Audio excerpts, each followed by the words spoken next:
In every city, there are places that don't belong. Rooms that were never on the blueprint, staircases that lead nowhere, and sometimes hallways that appear only when no one is watching. Tonight, we follow one such path. This is not a story of jump scares or loud screams. It is quieter than that. It is the silence that creeps in after the knocking has stopped. The reflection that blinks when you don't. The wet footprints on the floor when you live alone. Set deep within the shadowed corners of Kuala Lumpur skyrises, this is the tale of a teacher who came home late one night and found a hallway that wasn't there yesterday. A hallway that wanted her, called to her, and maybe took something from her that never came back. You're listening to Ghosts of Asia, where forgotten rituals, vanished souls, and haunted spaces still linger just out of sight. Keep the lights on, or don't, because some places don't care if you're afraid. They've been waiting for you anyway. Kuala Lumpur after midnight is quieter than most people think. The traffic hum fades, the voices vanish, and the air feels heavier, as if the city itself is holding its breath. Nurul stepped out of the elevator and into the hallway of her apartment building, her heels echoing against the polished tile. It was late, past midnight, and the school day had been long. A staff meeting, marking papers, chasing after students who insisted that deadlines were just a suggestion. She unlocked the door to Unit 9B, shoulders slumping with relief. But as she slid the key from the lock and turned to pull her grocery bag closer, something caught her eye. It was subtle, barely noticeable, but she was someone who had walked this same hallway every day for 4 years. The wall between her unit and 9C, the plain beige wall with the dusty emergency light above it, wasn't where it should have been. The space stretched further. There was more hallway than usual. She blinked, leaned out slightly, and squinted down the dim corridor. Had maintenance been working on the building? Was something under renovation? No tape, no tools, no paint cans, just hallway. And at the very end, where it should have stopped at a concrete wall, there was a door. Unit 9Z. She stared at the number. It made no sense. Her floor ended at 9C. Everyone knew that. She stepped out hesitantly, letting the door of her unit click softly shut behind her. Each step down the hallway sounded quieter, not muffled, swallowed, as if something was absorbing the sound before it could echo. The walls were damp. The light flickered overhead. The faint scent of mold curled in the air, but it didn't smell like something recent. It was the scent of something that had been locked away for years and had just been let out. She reached the door to Unit 9Z. The number on the plate looked newer than the rest of the building, but was slightly crooked, hand-painted, the kind of sign you'd make yourself when no one else acknowledges your existence. Something inside her said, "Don't knock. Leave it alone. Forget it." But curiosity is louder than fear, especially in silence. So she raised her hand and knocked. Once, twice, 3 times. For a moment, nothing. Then, with a slow creak, the door opened an inch. It was dark inside, blacker than a hallway with no power should be, a kind of darkness that pressed back when you looked at it, and from within it came a voice, soft, dry, and unmistakably her own. "Finally, you came back." Nurul didn't scream. She didn't run. She froze completely. The voice wasn't similar. It wasn't close. It was hers, her exact pitch, her inflection, her tiredness, her breath, as if a recording of her thoughts had been turned into sound. And then she bolted. She turned on her heel and sprinted back down the hallway. She didn't look back. She didn't stop to catch her breath. She nearly tripped over her own feet, reaching her apartment. Her hands trembled as she shoved the key into the lock, twisting it hard. The door opened, and she stumbled inside, slamming it behind her. Silence. Just the sound of her own breath and the thumping of her heartbeat. She stood there, back against the door, listening, waiting. But there was no knock, no footsteps, no voice. She slowly approached the pier hole, squinting out into the hallway. It was back to normal. There was no stretch of dim corridor, no damp tiles, no Unit 9Z, just 9C's door, right where it had always been. The next morning, Nurul convinced herself it had been a dream. She was overtired, sleep-deprived, probably micro-sleeping on her feet. She left early for work, half hoping the hallway would still be there, just to prove she wasn't going mad. But no. Between 9B and 9C, everything was as it had always been. No space, no door, no wrongness. Her shoes clacked against the tile again, this time too loud, too real.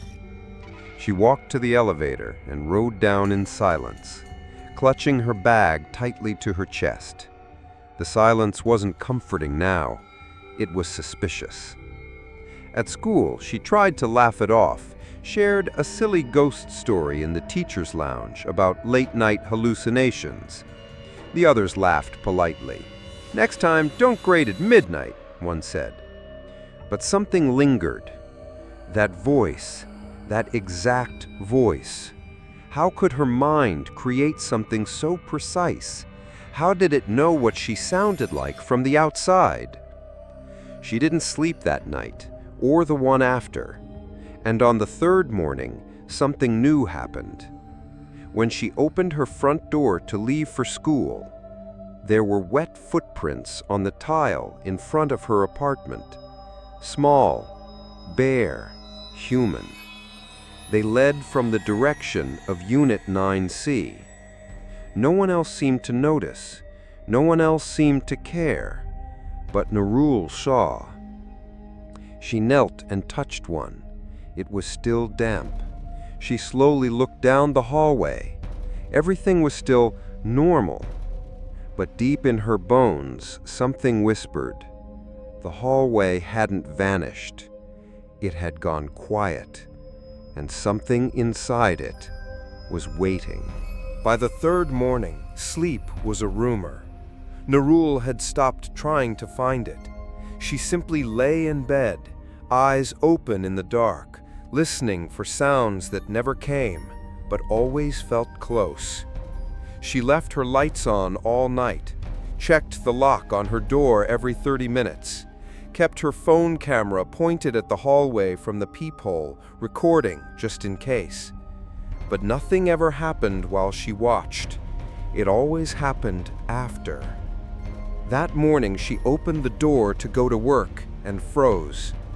Wet footprints just outside her apartment, fresh, still glistening in the hallway light. They were bare, human, and small, as if left by someone with slender feet, maybe even a child. But they weren't childish in shape. They were adult. Arch, toes, defined heel. The kind of print a person would leave if they had just stepped out of a shower and walked across a cold, dusty floor. Except these were headed toward her door, not away. She stood in the doorway, unmoving, her keys still in hand. The prints began near the wall between 9B and 9C, right where the impossible hallway had appeared days before. She looked down the corridor. Everything was ordinary again. Dull beige paint, fluorescent lights, the smell of disinfectant. But the prints didn't lie. She reached for her phone and took a photo. The image looked normal, maybe too normal. The hallway appeared slightly off, like the depth wasn't quite right, as if the camera didn't know how far to focus. She knelt and touched the nearest print. Her fingertips came back damp. No one else was in the hallway, no sounds from the other units, no creaking floorboards, just her breath and the soft buzz of the ceiling light. She was being watched. She could feel it. By the time she reached the school, her hands were still shaking. During morning assembly, she kept catching glimpses of herself in reflective surfaces, the music room mirror, a window pane, the chrome handle of a file cabinet. And each time she flinched, because for the briefest second, it seemed like the reflection lagged. Just a blink, just a breath, but not quite in sync. The children chattered during break time, as they always did. Sticky fingers on snacks, plastic packaging rustling, laughter bouncing off tiled walls. Nurul was about to step into the staff pantry when one of her students, a quiet girl named Aina, tugged gently at her sleeve. "Teacher, were you outside my house last night?" Nurul blinked. "What?" The girl looked up, her eyes wide and uncertain. "My house, my window. You were standing outside. I saw you." Nurul crouched to meet her gaze. "Aina, are you sure?" Aina nodded. "You were looking in, but your clothes were all wet." Nurul forced a smile. "Maybe you had a bad dream." But Aina shook her head. "I told Mama. She said I was dreaming too, but you were there, just looking. You didn't blink." Nurul didn't know what to say. She stood slowly, her heart thudding too fast. A second student chimed in, a boy from another class. "I saw teacher too, outside my flat." He grinned, clearly thinking it was a joke. "I waved, but you just stood there." More kids began murmuring, nodding, laughing nervously. She didn't smile. Her hair was wet. She had no shoes. Nurul backed away from the circle. Her vision blurred for a moment. The fluorescent lights above her head buzzed, then flickered. The teacher across the room frowned and asked if she was all right. Nurul smiled. She lied. She always had to lie now. That evening she returned home before sunset. She was too afraid to stay out late again. She walked the hallway quickly, eyes on her door. But just as she reached into her bag for the keys, she saw something at the corner of her vision. Movement. A brief flicker. Down the hall. She turned fast, too fast, her heart leaping into her throat. Nothing. Just 9C's door, closed and quiet.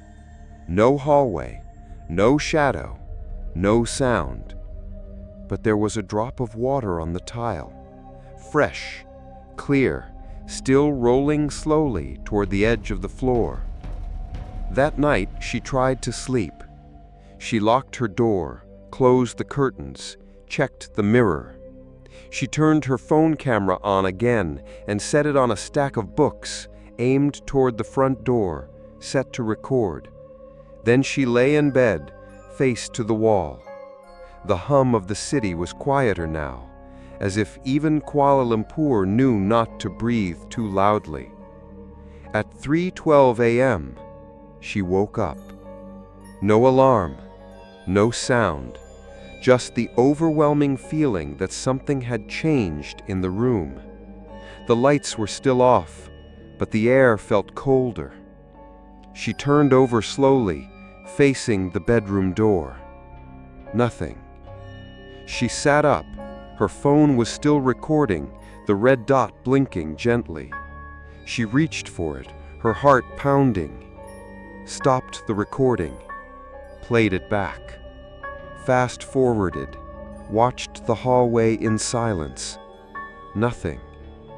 And then, a shape. At 3:12, the frame shimmered slightly. A flicker.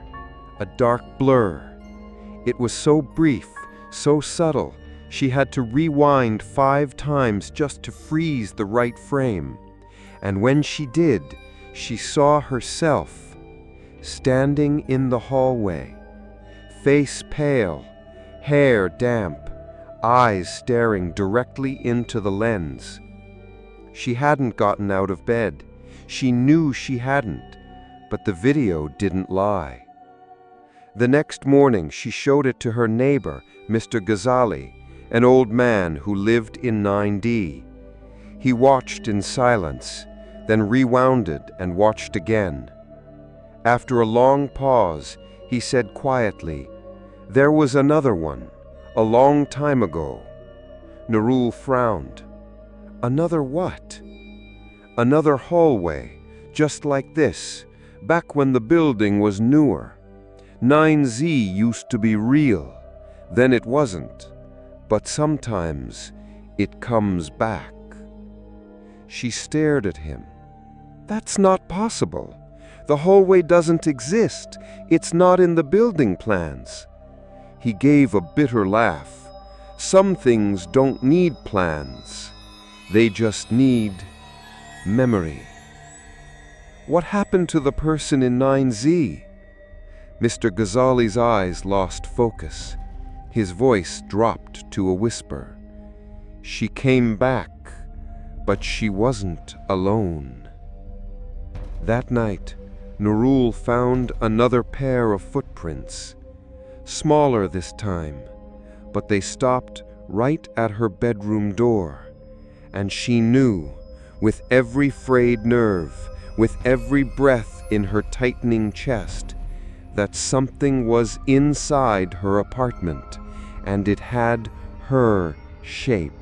There are moments when the world around you continues as usual. Traffic lights changing, phones ringing, elevators humming, but something beneath the surface feels wrong. Nurul had begun to live in that space. A quiet, unbearable wrongness that clung to her skin like sweat and didn't wash off. The apartment felt colder each morning, not by temperature, by presence, like something was lingering in the corners of her ceiling, like the silence in the room had a shape and was learning to breathe. The footprints had returned. She'd cleaned them last night, scrubbed them until her knees ached. But this morning, they were back. Only now, they weren't just outside her door. They led all the way to her bedroom, stopped in front of her closet. She didn't open it. She didn't want to know what she might find. Her students were different that day. Quieter, edgier. They didn't giggle like before. They didn't run up to hug her. They watched her, cautious, suspicious, as if they were trying to figure out whether the person in front of them was really the person they knew. It was during art period when it happened. One of the girls, Suri, had drawn a picture of her family. Stick figures, smiles, labels. But beside the window of their flat, she had drawn something else. A tall, black figure with hair falling over its face.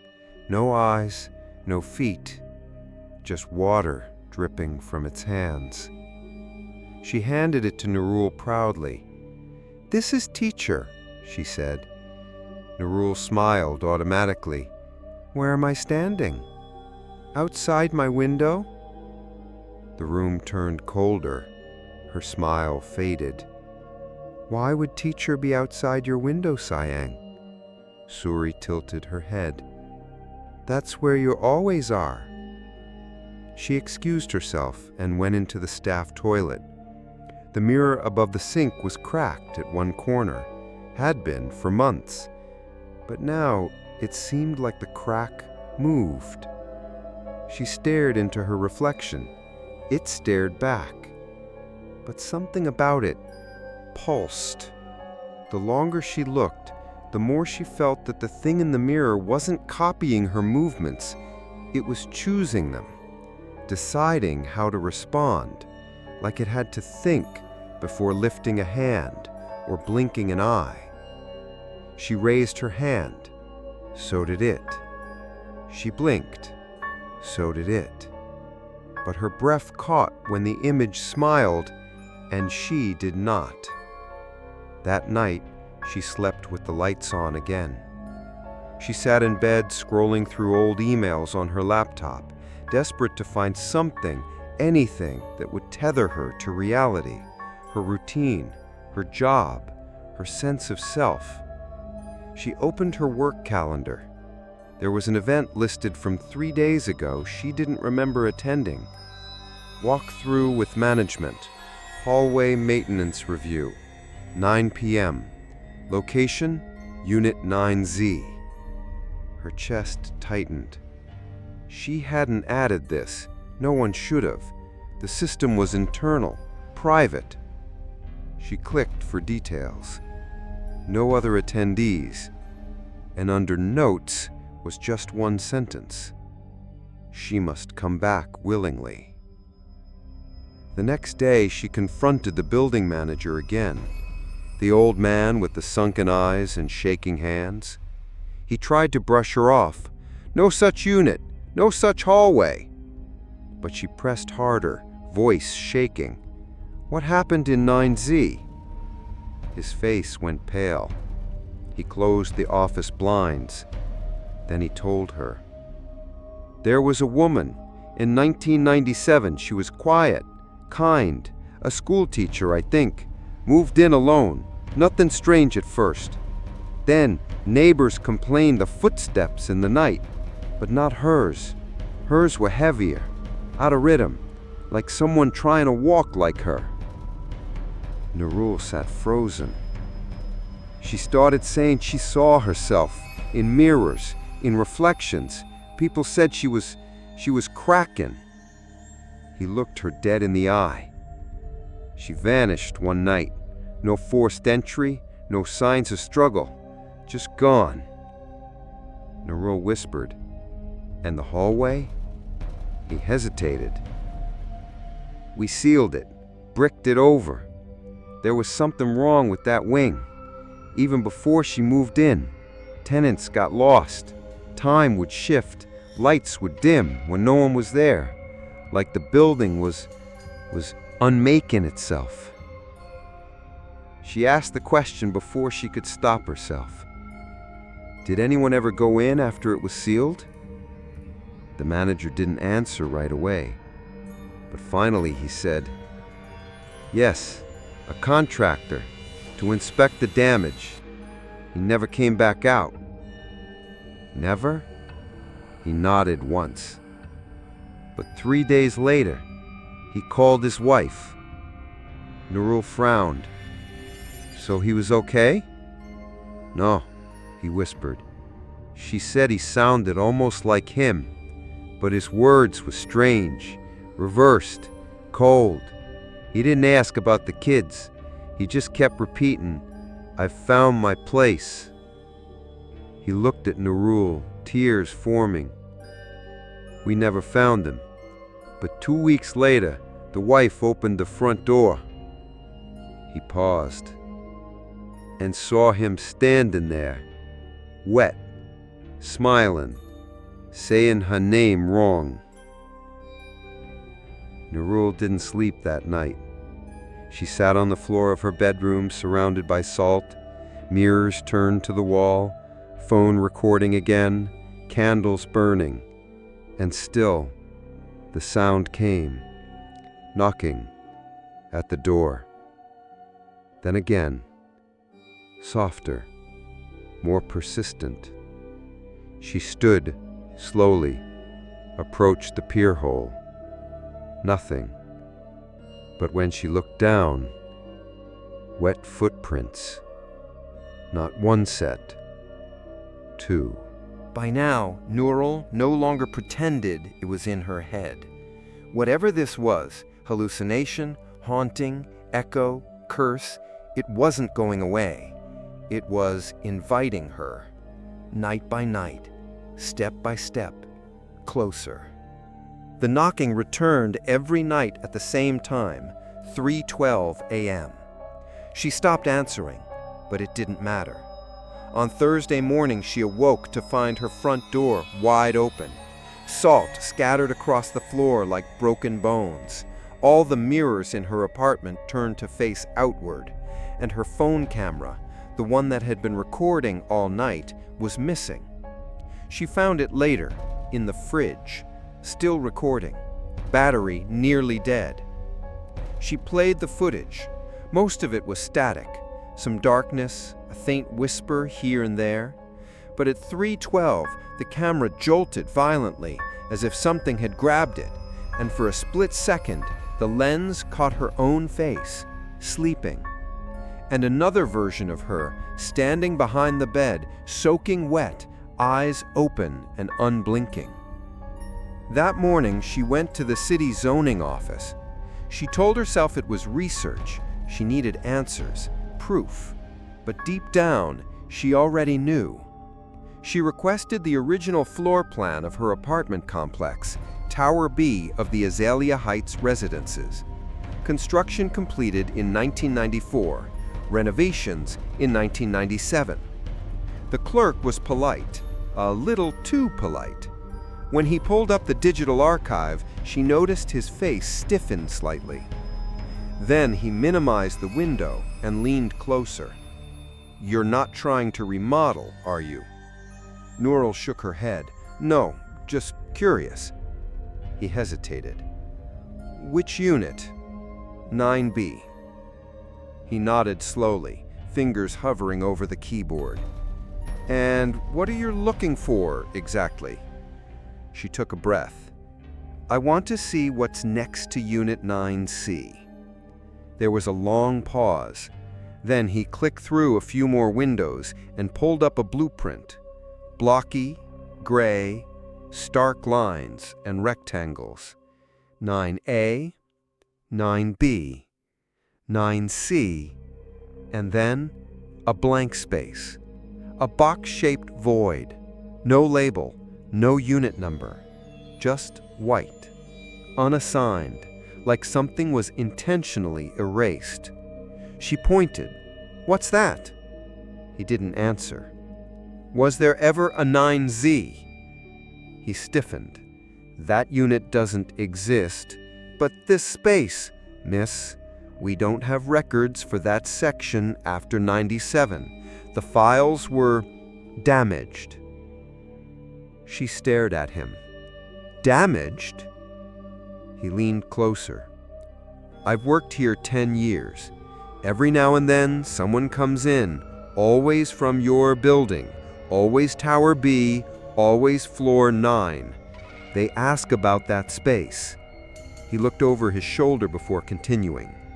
"Last one was a man in 2016, said his wife was seeing things, thought she was being followed by her own reflection."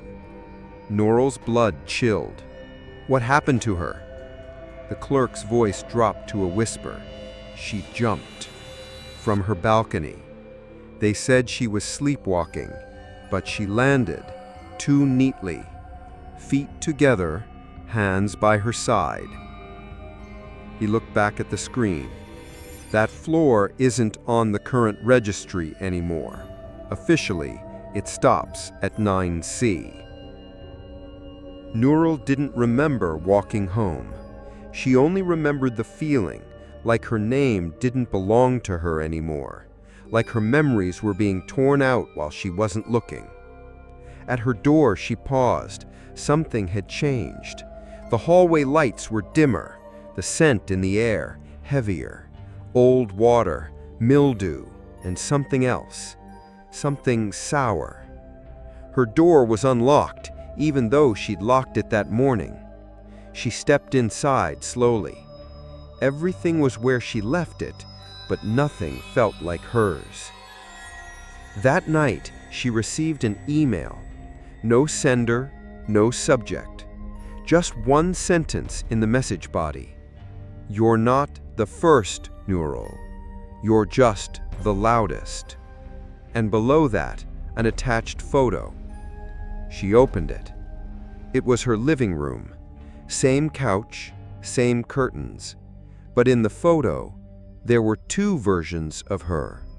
One sitting on the couch, the other standing by the window. Both looking at the camera, neither smiling. She ran outside, into the hallway, into the dark, and there it was, the hallway, just like that first night, longer than it should be, damp, buzzing faintly, and at the very end, Unit 9Z, lit by a single yellow light.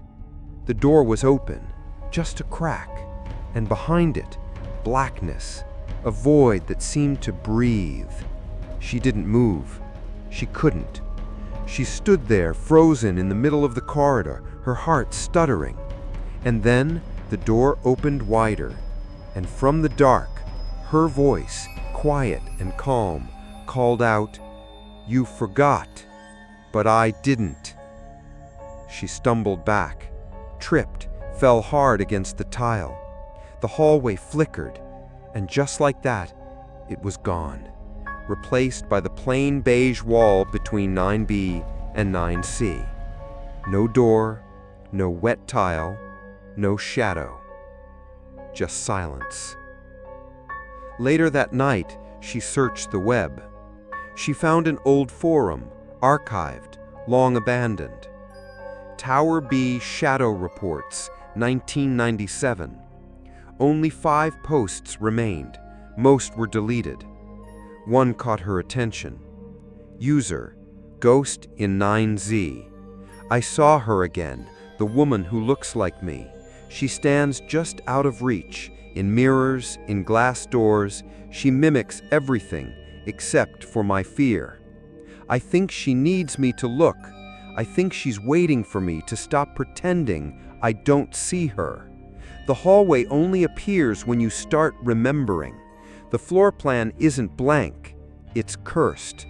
And I think I'm already the one on the wrong side. Nurul stared at the screen and whispered, "How long have you been watching me?" A knock echoed through her apartment. Soft, slow. Not at the front door, at the closet. She didn't open the closet. Not that night, not the next, but she never forgot the knock. Not loud, not urgent, just patient. Nurul began locking every door inside her apartment. Bathroom, bedroom, kitchen. She even placed a chair against the hallway closet, as if that would matter. She started whispering prayers her grandmother had taught her, the ones meant for lost spirits, restless echoes, and things that were never fully alive. But even prayers felt thinner here, as if the walls didn't want to carry her voice anymore. The next day at school, the children wouldn't look at her. When she passed them in the hallway, they froze. When she sat at her desk, one little boy cried. And when she asked why, the girl named Aina, the same one who'd seen her at the window, said quietly, "That's not our teacher." Nurul left early that day, took the bus home, refused to walk the corridor alone. At the security desk, she asked the night guard, Arif, if she could review the CCTV footage from the last week. Arif hesitated, then brought up the recordings from midnight to dawn. They fast-forwarded through hours of stillness, then stopped. 3:12 a.m., 2 nights ago. Nurul appears on screen. She's standing in front of her door, not knocking, not moving, just staring. Then she turns and walks straight toward where the hallway should be. And then the camera glitches, just for a second. When it returns, the hallway is back to normal, but Nurul is gone. Arif rewound it, replayed it. Same thing. Then he frowned, clicked another file. Security footage from the same night, same camera, but logged at 3:14 a.m. And there she was again, Nurul. This time, walking from the opposite direction, like she'd just exited the elevator. She walked up to her door, unlocked it, and went inside. 2 Nuruls, 2 timelines, 1 camera. Arif leaned back in his chair, suddenly pale. That's not supposed to happen. Nurul whispered, "Which one is me?" That night, she received another email. No subject, no sender, just a photo attachment. She clicked it. A woman, standing in front of a rusted door. The number plate read 9Z. The woman's back was to the camera, her hair damp, her clothes clinging to her skin. But even from behind, Nurul recognized herself, because in the reflection on the glass window beside the door, the woman was smiling, but the reflection wasn't. She made a decision. The hallway came when she was weakest, but maybe it also came when she was ready. So she set her alarm for 3:10 a.m., lit candles, burned dried sage her grandmother had kept in a box above the fridge, turned all mirrors inward again.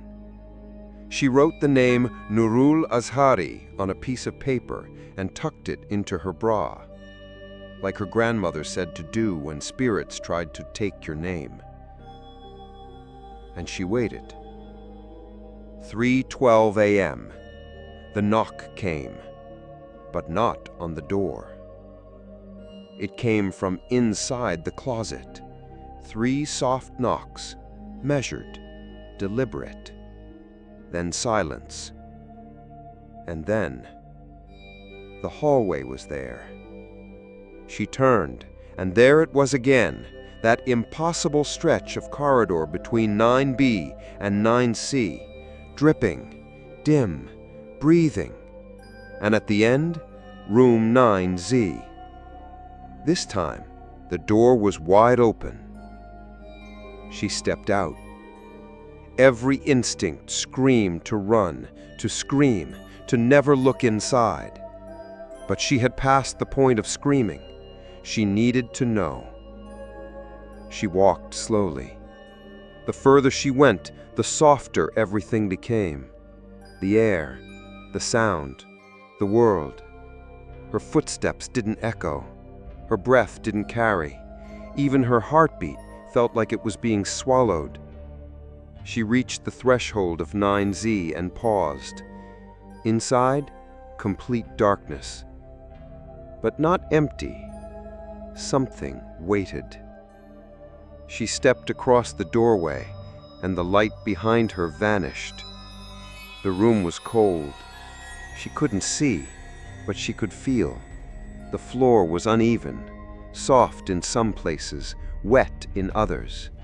And then, a voice, right beside her ear, her own voice. "I wonder how long it would take you to come home." She turned. Nothing. "You left me here all those years ago, but I never forgot. Who are you?" "You, the part that never made it back, the part you forgot to carry when you ran." Nurul shook her head. "I'm real. I'm the real one." A soft chuckle. "That's what they all say." The darkness shifted, became clearer. The room formed around her, faint outlines, walls soaked in mildew, a mirror cracked down the center, and in the mirror, her, but not quite. The reflection had no pupils. Its smile was too wide, its arms hung too still. And behind it were others, dozens, all her. Versions of her at different ages, different expressions, some weeping, some screaming, some silently staring, all trapped inside the glass. She stepped back. The mirror cracked louder, the walls moaned, the floor pulsed under her feet. She ran, back down the hallway, but it was longer now, stretching, moving. She didn't know if she was making progress or running in place.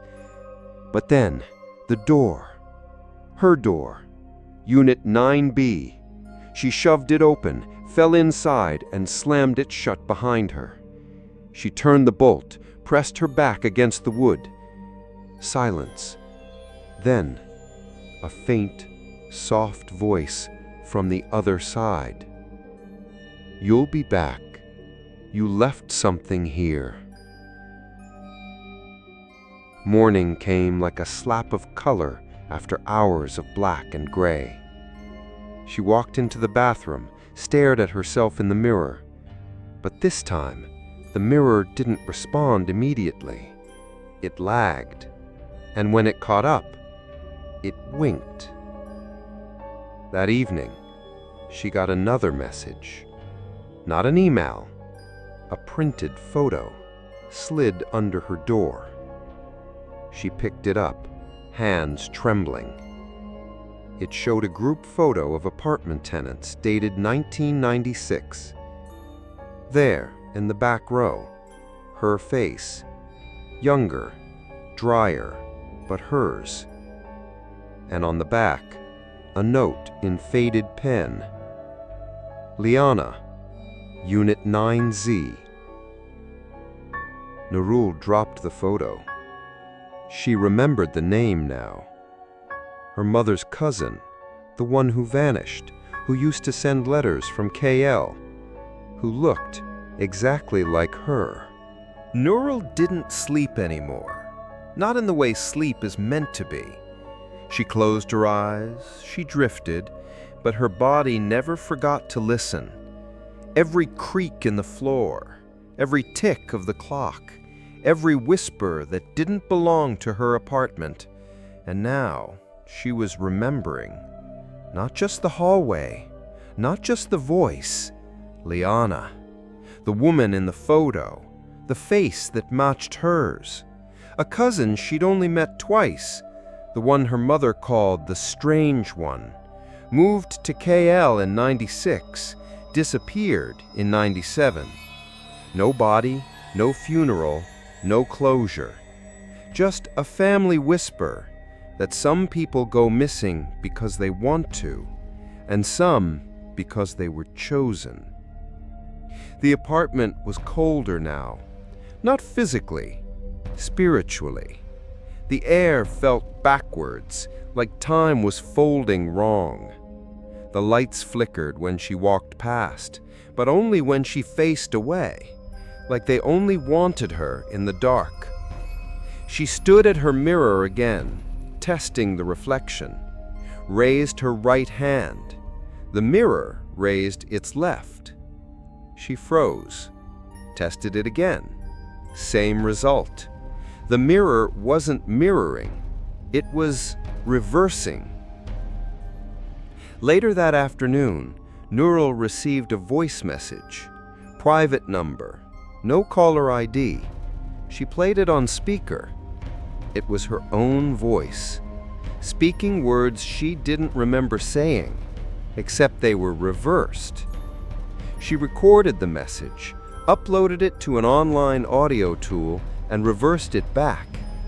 Her voice came through clearly now, cold, slow, measured.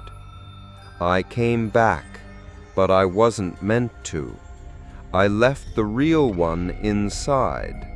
You've been living my life ever since, but it's unraveling. She remembers now. She wants out. The phone slipped from her hand. She ran back to the security desk that night, begged Arif to pull up every camera from the 9th floor, especially outside her unit. He hesitated. I shouldn't. She didn't let him finish. Please, just look. So he did. They clicked through hours of footage. And then, 3:12 a.m. 2 figures, both Nurul. One walking down the hall toward 9Z, the other already standing at the door to 9Z, waiting. They faced each other. Neither moved, neither spoke, just stared. Arif stared at the screen. "Which one is you?" Nurul whispered, "I don't know anymore." She went back to her apartment, stared at the floor plan again, the blank box where 9Z should be. She printed it out, laid it flat on her coffee table, traced her finger across the lines. Units 9A, 9B, 9C, then the white space. She shaded it in with pencil, slowly, and something strange happened. The paper buckled, wrinkled, as if the shaded section was reacting to being remembered. She took a pen and wrote a name across it. Liana. The lights flickered once, twice, and her front door creaked open. She turned slowly. No one stood there, but outside in the hallway, footprints. This time, not wet, but sooty, as if someone had walked through a fire. She followed them, down the hall, around the corner. The prints stopped in front of the elevator. She pressed the button. It opened. No one inside. But taped to the back wall was a piece of paper. She pulled it off and unfolded it. Another blueprint. This one older, dated 1994. And on it, clear as day, Unit 9Z, tenant Liana Azari. That night, she sat at her table with both blueprints in front of her, the old and the new. The original showed 9Z. The updated one did not. Someone had removed it, scrubbed it from the records, from memory. But the building had not forgotten, and neither had the hallway. She opened her grandmother's old Quran. Tucked inside were handwritten notes, protective verses, ritual warnings, names. One stood out, circled in red ink. Bilik Terbalik. The backward room, a place where echoes live, where lost spirits reflect but cannot return. A place that mimics, but always in reverse. Nurul stared at her mirror again, raised her right hand. The mirror raised its left. She whispered, "You're not me." And the mirror whispered back, "Yet here I am." She threw a blanket over the glass, turned away. But from beneath the cloth, the faintest pressure pressed outwards, like something was trying to push through. She backed away, then ran. She needed air, noise, people. She took the elevator to the lobby. But when the door opened, she didn't see the lobby. She saw the hallway, the one between 9B and 9C, dripping, flickering, waiting. And at the far end, herself. Not walking, just watching. She slammed the button for another floor, any floor. The elevator moved. When it opened again, it was back to normal. Fluorescent lights, marble tiles, distant buzz of a ceiling fan. She walked out, breathing hard. Someone passed her in the hall, a neighbor carrying groceries. The woman glanced at her, then recoiled slightly. "You're wet," she muttered, eyes wide. She looked down. Her clothes were soaked, her feet bare. She didn't remember getting wet. She ran back to her unit, locked every door, covered every mirror. She grabbed a Sharpie and wrote her name on her skin, Nurul Azari, over and over. If she forgot again, if she disappeared, she needed to remember who she was. At exactly 3:12 a.m., the lights went out. The hallway outside flickered into view. The door creaked open on its own, and a whisper curled through the air like smoke. "You walked in backwards. Now walk out right." The old man didn't want to talk at first, the building manager, Mr. Kareem.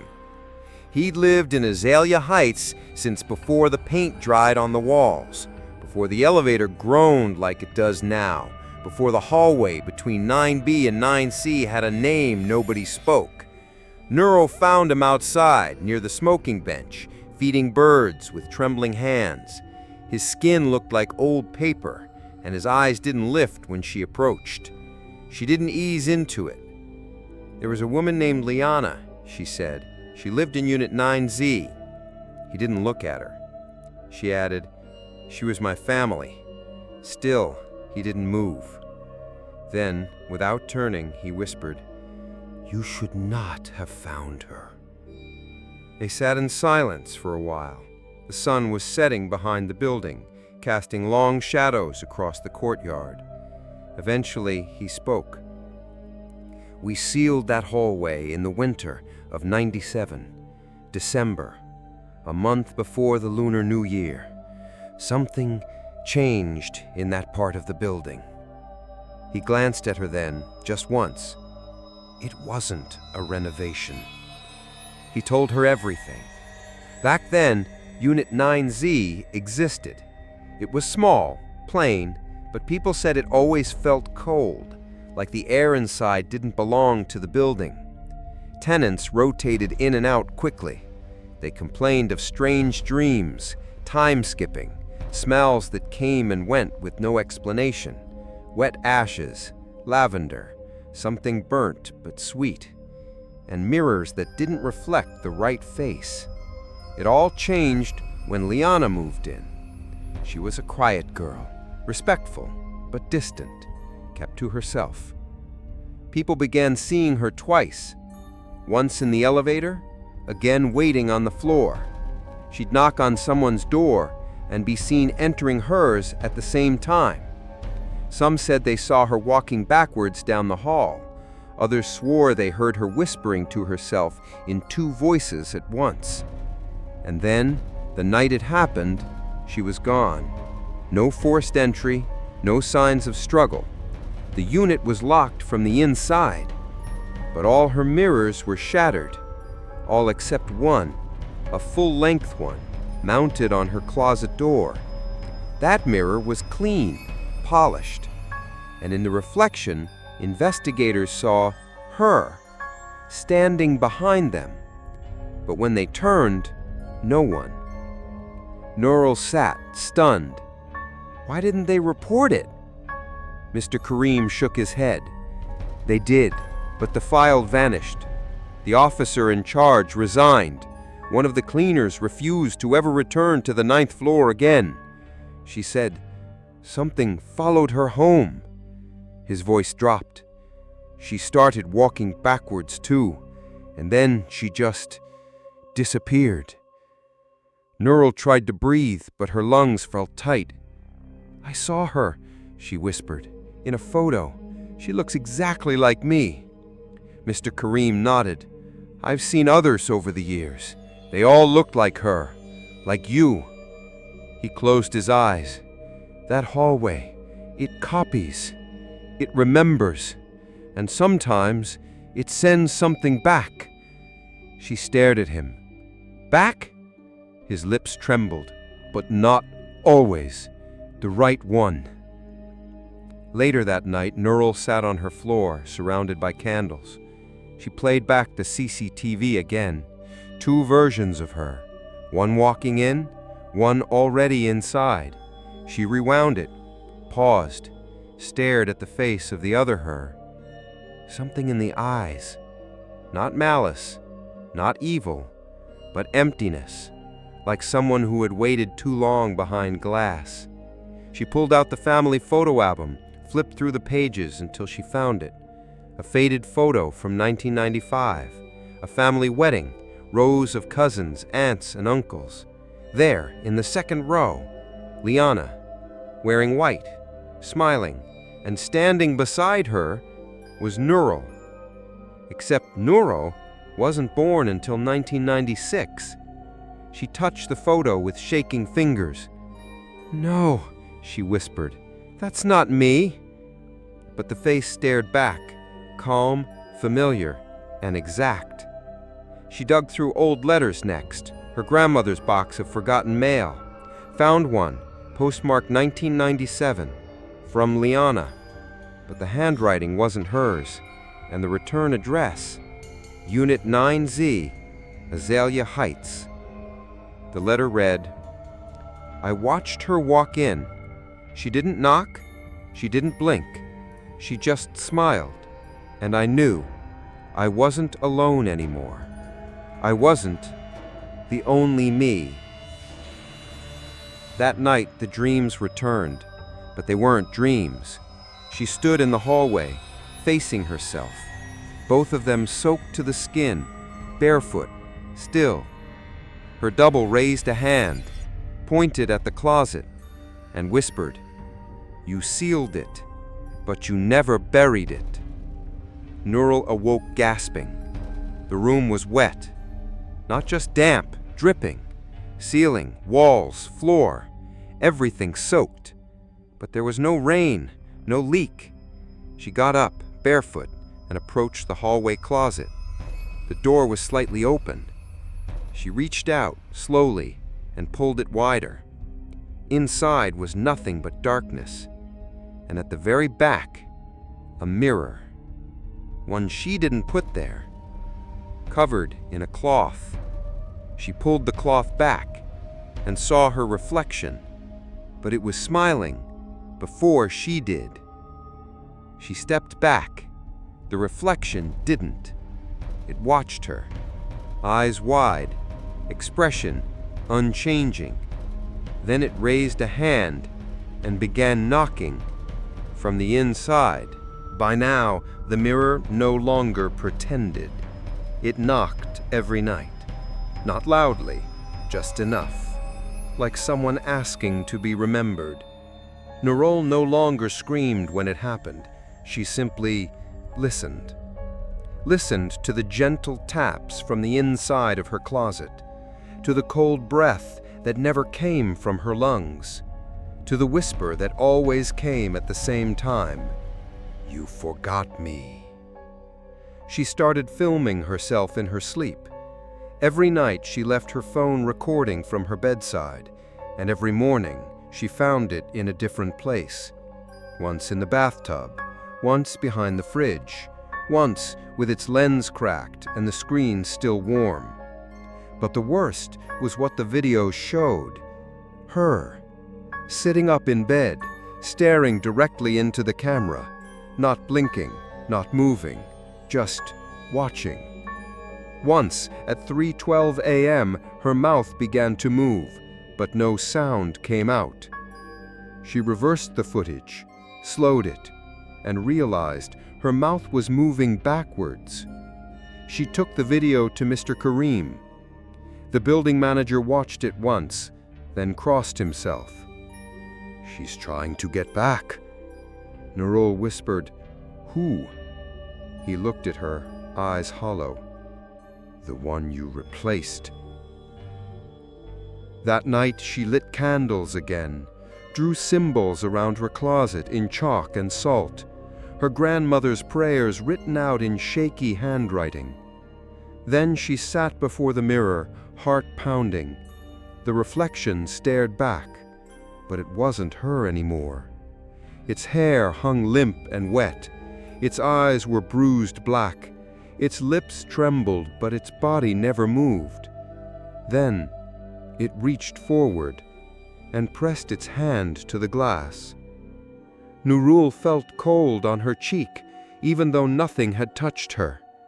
She whispered, "What do you want?" The reflection didn't speak, but its mouth moved.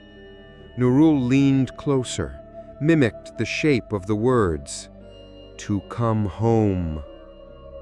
The glass began to fog, and on the surface words appeared, like breath, writing from the inside. "I never left, you did." She fell back, terrified.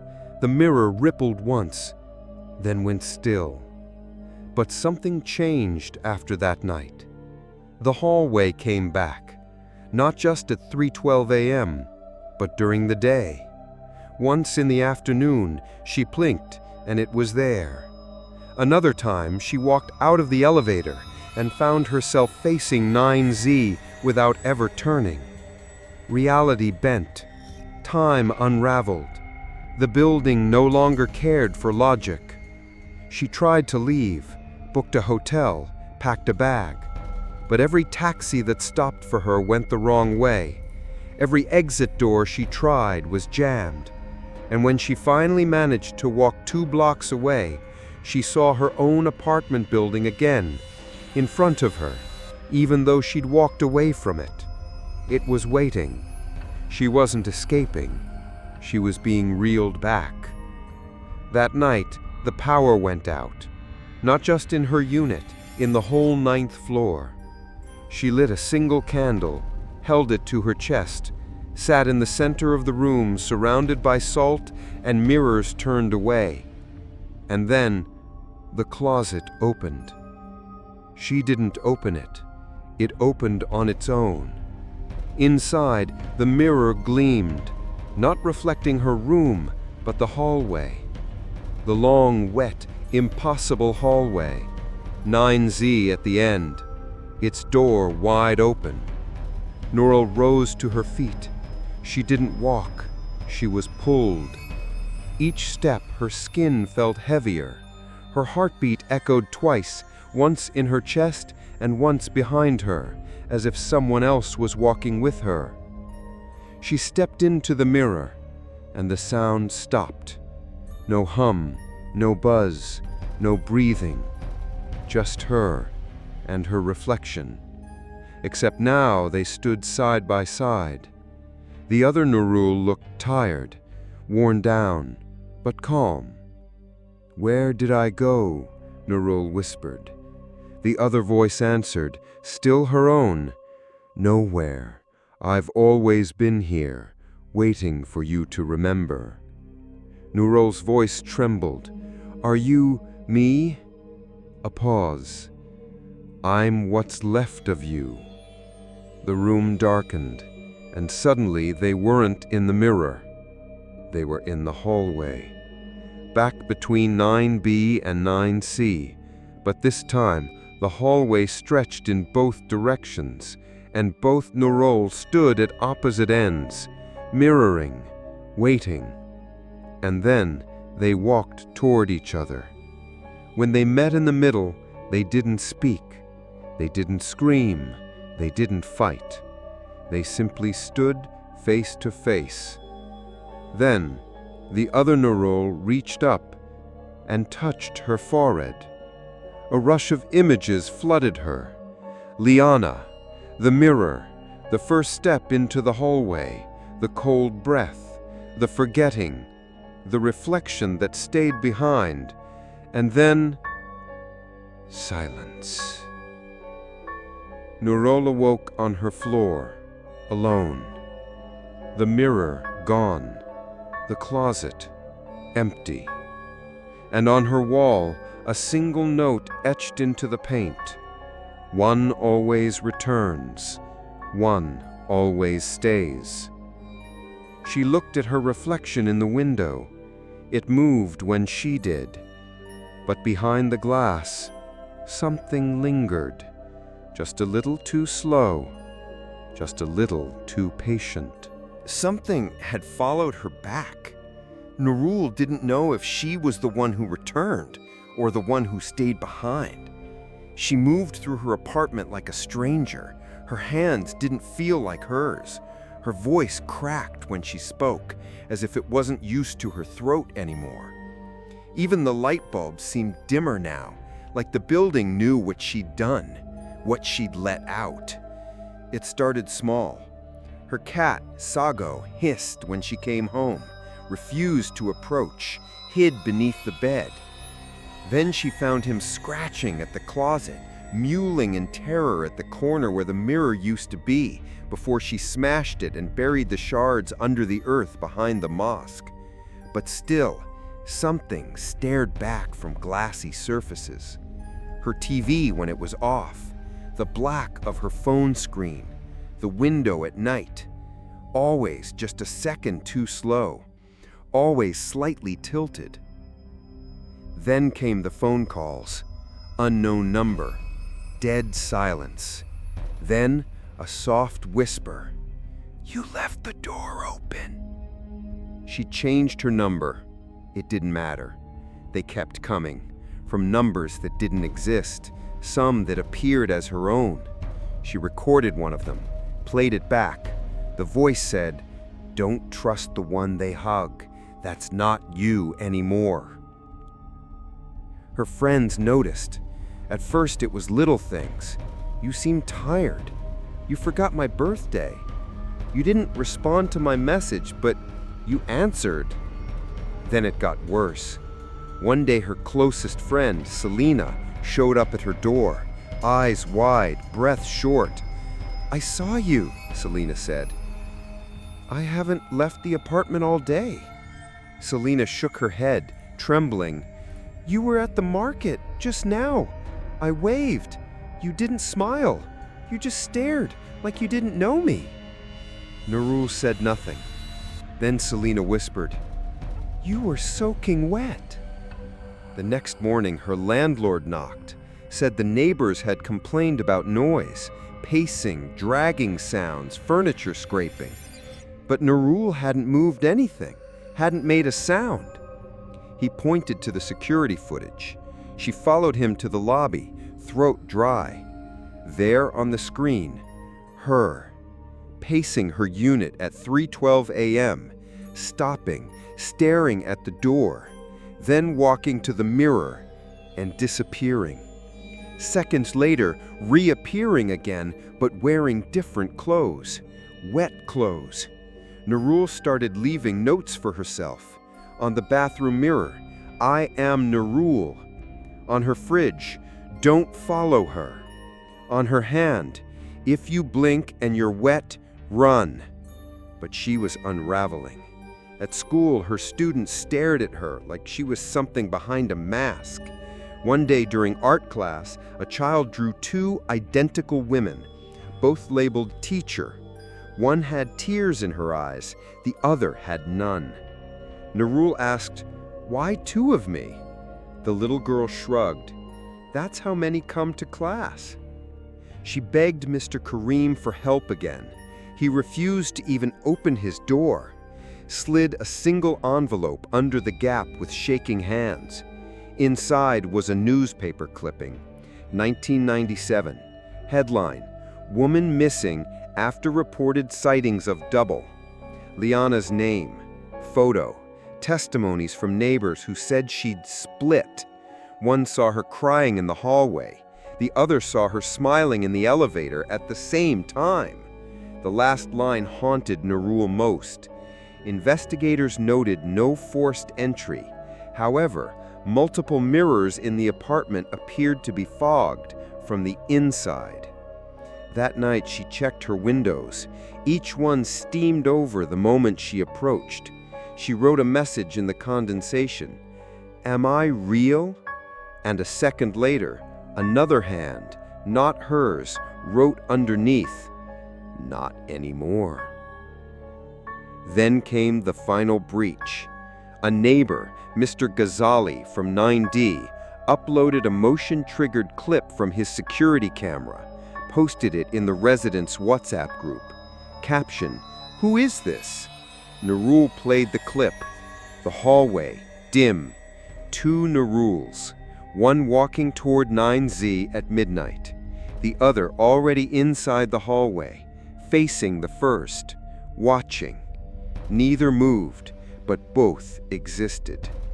She turned off her phone. The knocking returned, not from the closet this time, from inside the walls, soft, rhythmic, like something was building a path back. And then the copy made its move. She received a message from her school principal. It read, "We've received a complaint. Parents say you've been acting strangely with the students. There are reports of you watching them through windows at night." Nurul protested, "That wasn't me." The reply chilled her.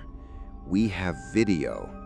She demanded to see it, and there she was, outside the school fence, wearing a rain-soaked dress, staring into a lit classroom, smiling. Nurul stared at the footage. Her heart splintered. She wasn't losing her life. She was being replaced, piece by piece, smile by smile, step by step. She went to her closet, pulled it open. Inside, another mirror had formed, not physical, just a shimmer.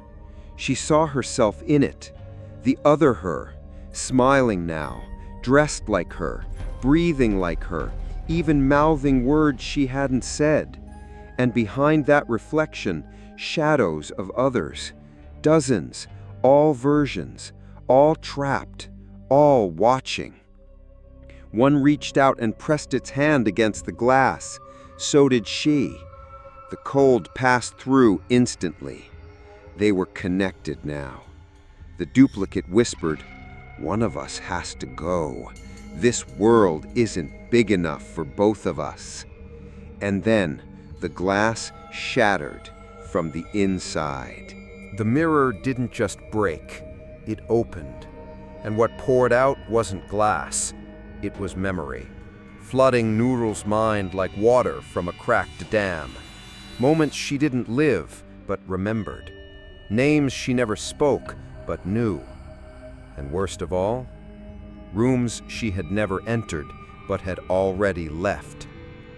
She lay on the floor for hours, staring at the jagged shards scattered across the wood.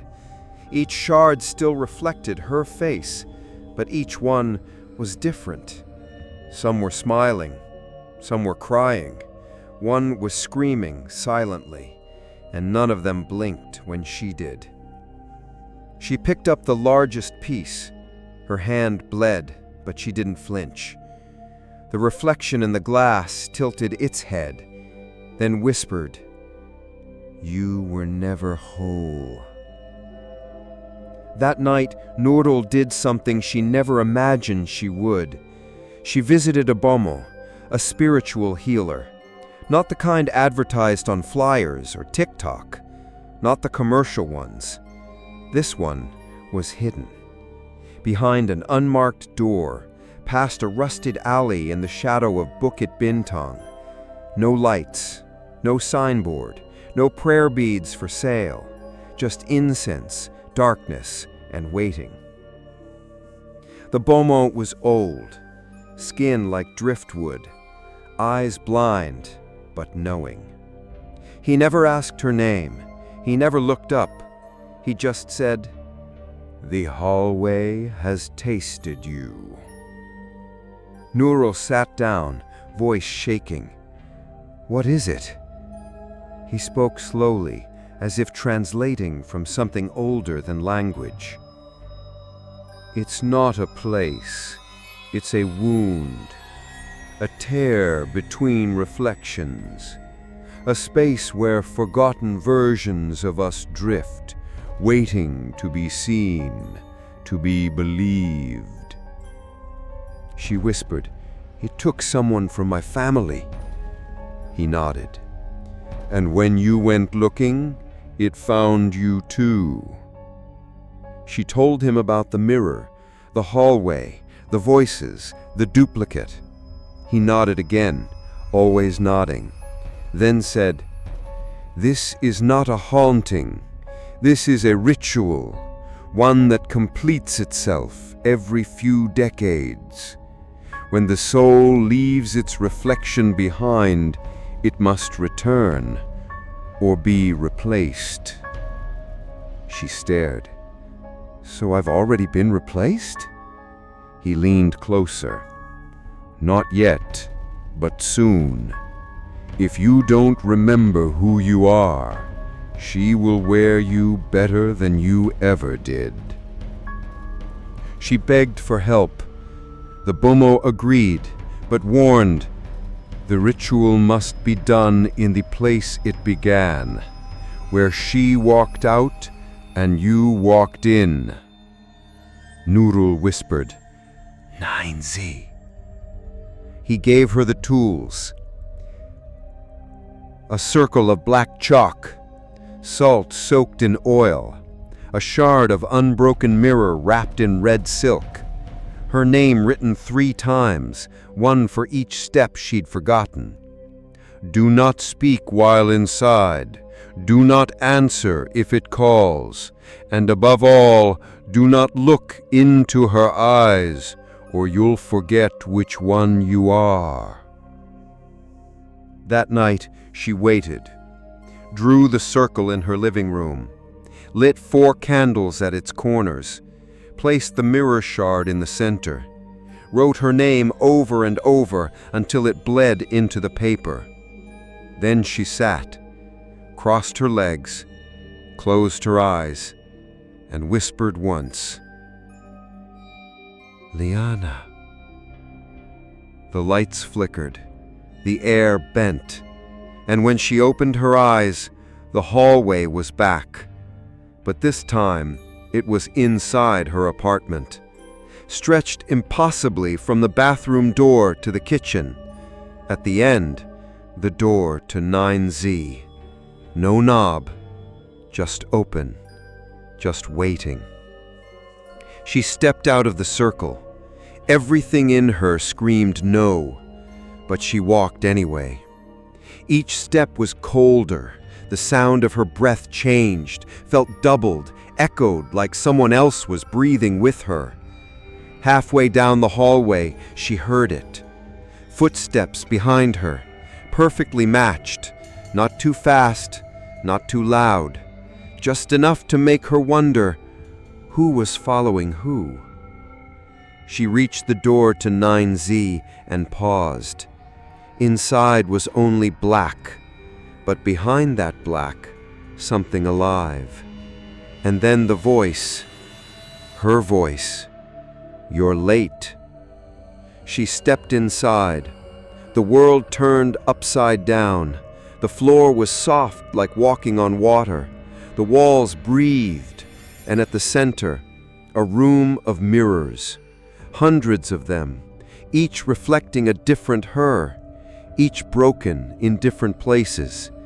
Only one was whole, and inside it, the other, wearing her face, wearing her life, smiling like it fit.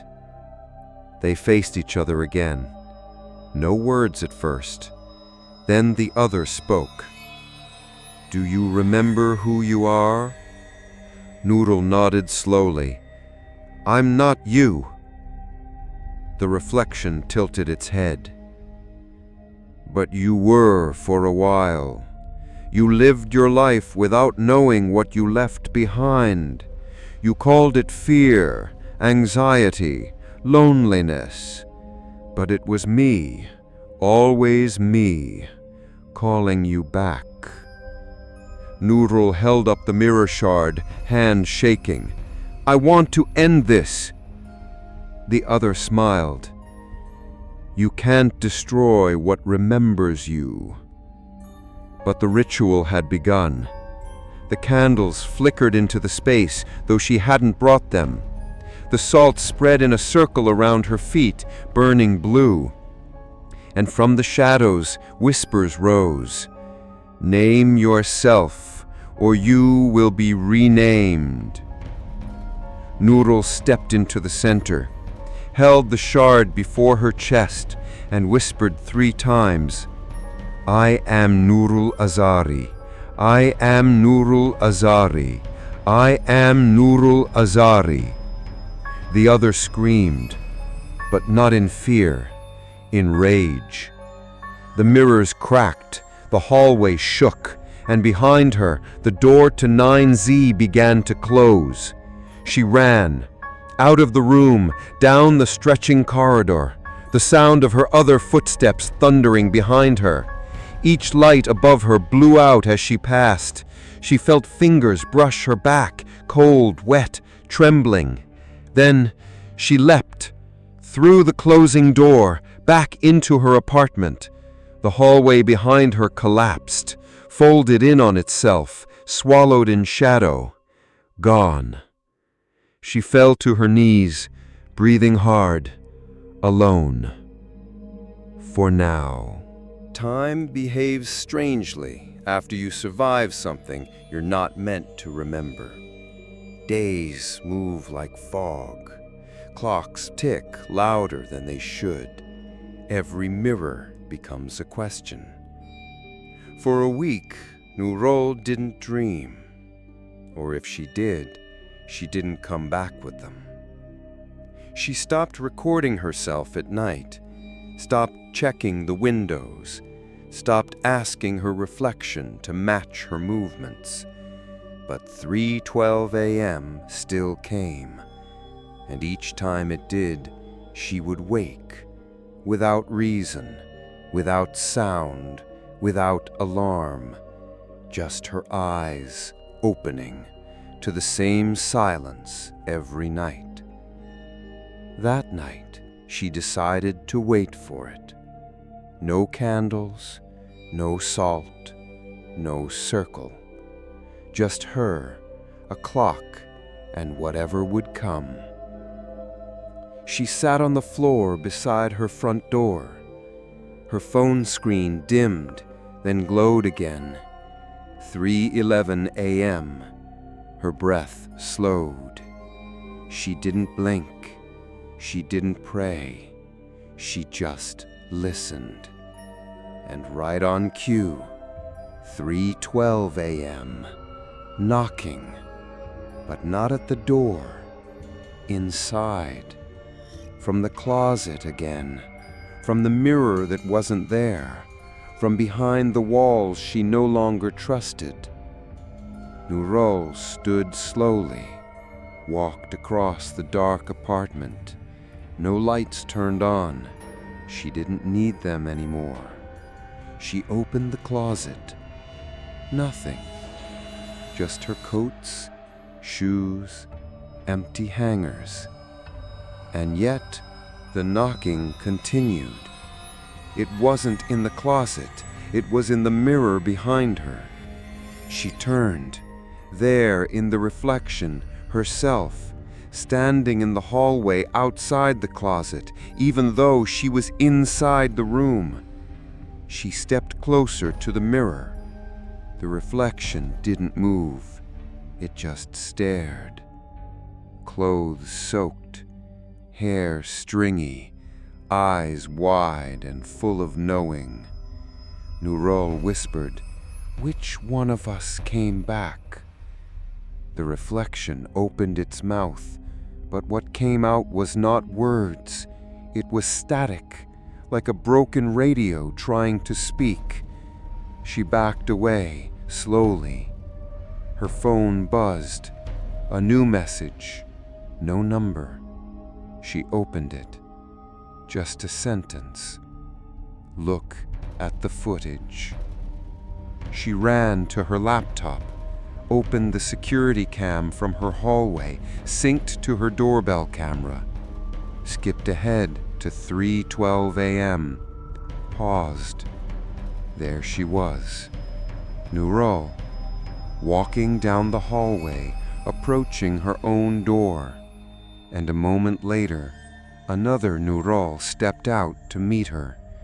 They stood face to face, one dry, one soaked, one holding her name written in pen on her palm, the other empty-handed.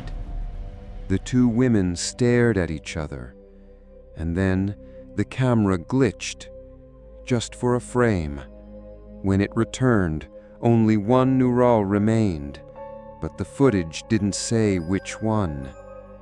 Nural closed the laptop, hands shaking, mind splintering. The mirror behind her fogged, and a single word appeared on the glass: decide. She sat down again, facing the mirror, lit a single match, held it until the flame kissed her skin. Pain was real. Pain reminded her she was still here, but so was the other, still watching, still waiting, because the ritual hadn't ended, not really. It wasn't about escaping, it was about choosing which version of herself would stay. 3:12 a.m. would come again, and next time, one would walk in, one would walk out, and one would stay behind forever.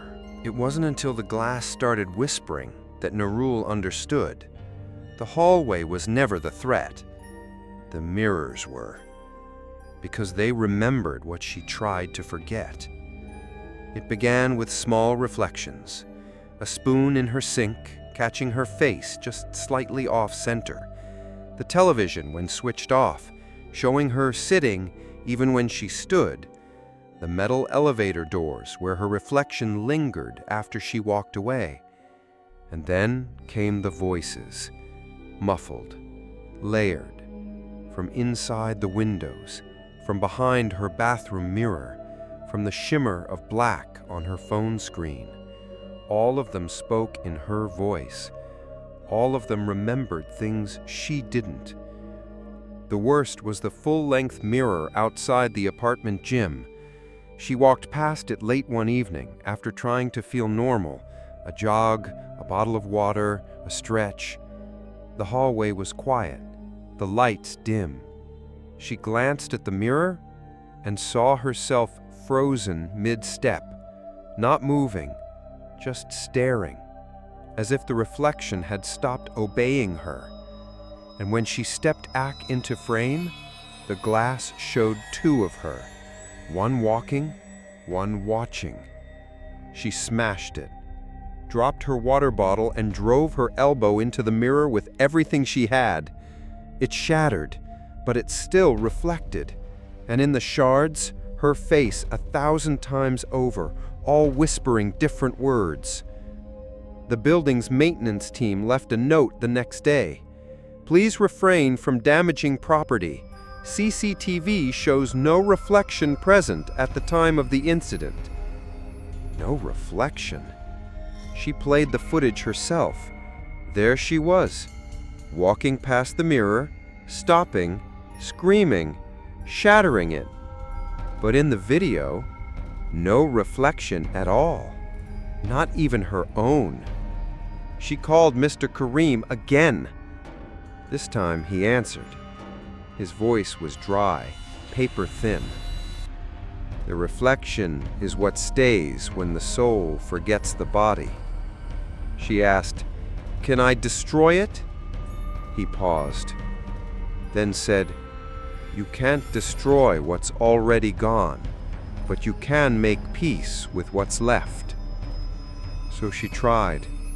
She stood in front of the bathroom mirror at midnight, looked into it, really looked, and asked softly, "What do you want?"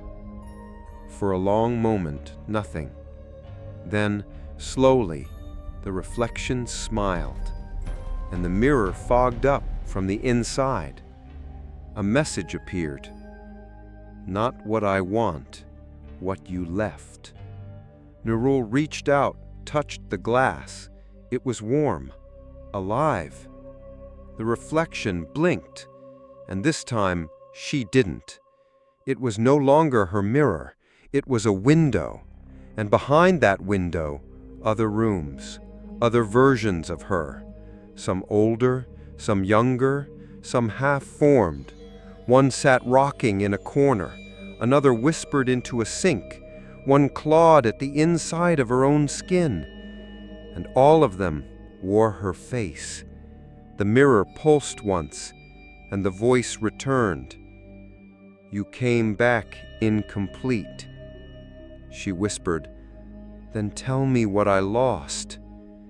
The reflection stared for a long time, then whispered back, "Your shadow." She spent the night peeling off tape from every reflective surface in her apartment. She let them all see, the mirrors, the windows, the glass, the screens. She stood in the middle, held her hands out, and waited. And one by one, they all began to copy her again, as if recognizing her, as if welcoming her back. But then, one didn't. On the television screen where it reflected the room, her double stood still, arms by her side, and then smiled. A second later, the screen cracked. She tried to turn it off, but the remote didn't work. The screen flickered and played footage she didn't record. Security camera footage from the hallway, from last night. 2 new rules, again. One walking in at midnight, the other waiting by her own door at 3:12 a.m. This time they didn't look at each other. This time they passed through each other, and the one that stayed behind turned to look into the camera and whispered, "I'm home now." A year passed. The hallway never came back. The mirror stayed silent. The clock no longer woke her at 3:12 a.m. And Nurul, by all appearances, was fine. She still taught at the same school, still lived in Unit 9B, still smiled when neighbors passed her in the corridor. But the cat was gone, the mirrors stayed uncovered, and her phone camera always faced the door, recording silently every night, just in case. She never spoke of 9Z again, never whispered the name Liana. When people asked about the strange incidents in the building, she shook her head politely. "I don't remember." And she didn't. Not fully. She remembered pieces, a door that shouldn't exist, a hallway that bent space, a voice like her own. But the rest was soft, like fog on a mirror, like something wiped clean. Until one night, someone sent her a link, a video. No title, no channel name, just a clip. A man's voice speaks softly behind the camera. Found something weird in an old complex in KL, Azalea Heights, Level 9, Tower B. The camera pans across a crumbling corridor. Old paint, mildewed walls, dust floating in the light. And at the very end, a door. Wooden, warped. Its number plate still clinging to the surface with rusted nails. 9Z. Nurul's breath caught in her throat. She paused the video, stared, shook her head. That wasn't possible. She'd seen it collapse, watched it vanish, heard it die behind her. But it was there, still standing, still waiting. She resumed the video. The man behind the camera walks closer. Footsteps echo down the narrow hallway. Then he stops. The door creaks, opens slightly. The camera tilts, and a woman's voice, faint and distant, echoes from the blackness inside. "Finally, you came back." The camera drops. The video ends. Nurul stared at the screen for a long time. The light from her laptop reflected in her eyes. And in that reflection, for just a moment, another face blinked. She went to the property office the next day, asked for the building floor plan. The clerk was new, smiled politely, typed efficiently, pulled up the schematic. 9A, 9B, 9C. That's it for your wing. Nurul frowned. Are you sure? The clerk nodded. There's no 9Z, never was. Look. She turned the screen. The blueprint was clean. No hallway, no blank space, no mention of anything sealed or erased, just beige lines, just the world everyone agreed was real. Nurul stared at it, her voice quiet. Has anyone ever asked you about that hallway before? The girl blinked. What hallway? Nurul didn't answer. She just stood, thanked her, and left. That night, she checked her front door again. Just once. Just a glance. Nothing. No footsteps, no water, no mirror in the closet. All was quiet. And yet, she couldn't sleep. So she opened her laptop, watched the video again, paused it, zoomed in on the door. 9Z. And just behind the cracked wood, in the shadows, a face, barely visible, blurry, but familiar, too familiar. She ran it through filters, enhanced the brightness, and there it was, hers, watching from the dark, smiling like she'd never left. She stared at the screen until dawn. The sun rose, light bled into the apartment, and for the first time in a long time, she turned to her mirror, lifted a hand. So did the reflection. They matched, perfectly. She smiled, so did it.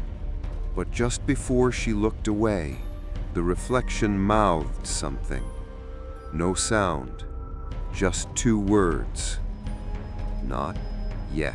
There are places that don't forget, even when you do. They remember the way your footsteps sounded. They remember how your breath fogged the mirror.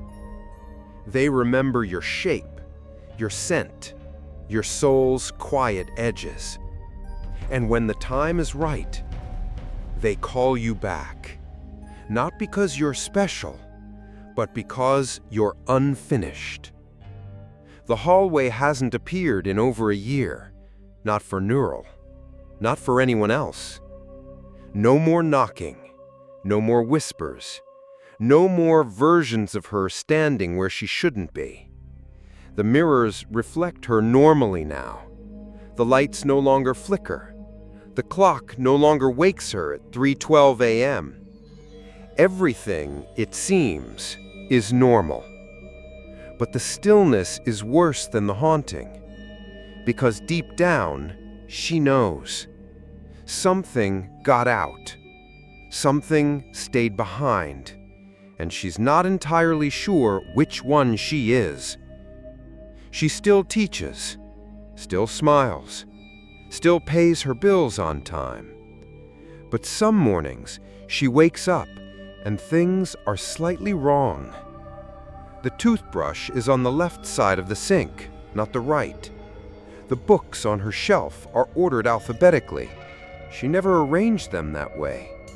Her voicemail has recordings she doesn't remember leaving. And once, just once, she looked down at her own handwriting and didn't recognize it. It gets worse when she's near mirrors. They delay now, half a second, barely perceptible. just enough to make her question, did I blink or did she? And then, one final thing happens. A new family moves into the building. Young couple, little boy, Unit 9C. She meets them in the hallway. They smile politely, say they've heard nothing but good things. They laugh about the apartment's age, the creaky pipes. Then the wife says, "Strange thing, though. Our son keeps saying he sees another mommy in the mirror at night." Nurul's blood runs cold. She tries to smile. Fails. The husband laughs. "He says he looks just like you." That night, Nurul doesn't sleep. She sits in front of the mirror again. This time, she doesn't wait. She speaks first. "Who are you now?" The reflection doesn't respond, but her lips curl into a smile she doesn't feel. She repeats, "Who's telling this story?" And that's when the reflection raises its hand, slowly, deliberately, and points at her. Across town, a girl records a vlog about urban exploration. She's found an abandoned wing in an old apartment complex. Creepy vibes, cracked tiles, doors that lead to nowhere. She laughs into the camera. "Guys, check this out. The unit number's all rusty, but it looks like it says 9Z?" She walks closer, zooms in. There's a face in the darkness inside the door, smiling, still. And then, from behind her phone's mic, barely audible but real, a whisper. Nurul's voice. "You found me." Because someone always does, eventually. And down in the basement archives of Azalea Heights, a janitor finds an old blueprint wedged behind a cabinet. Curious, he pulls it out, wipes the dust, scans the floor plan, reads the label. Unit 9Z. Resident, unknown. Status, permanently sealed.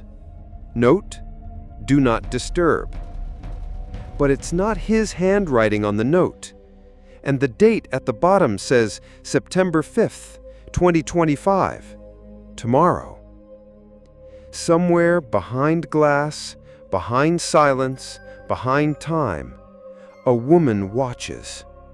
She wears Nurul's face, remembers her thoughts, recites her name like a prayer never answered. She waits and waits, because she knows one always walks out, one always stays, and one tells the story. And so if you ever hear your name whispered when you're sure you're alone, if you ever see your reflection smiling before you do, if you ever pass by a hallway that wasn't there yesterday, don't stop, don't turn around, don't knock, because it might not be waiting for you. It might already be you.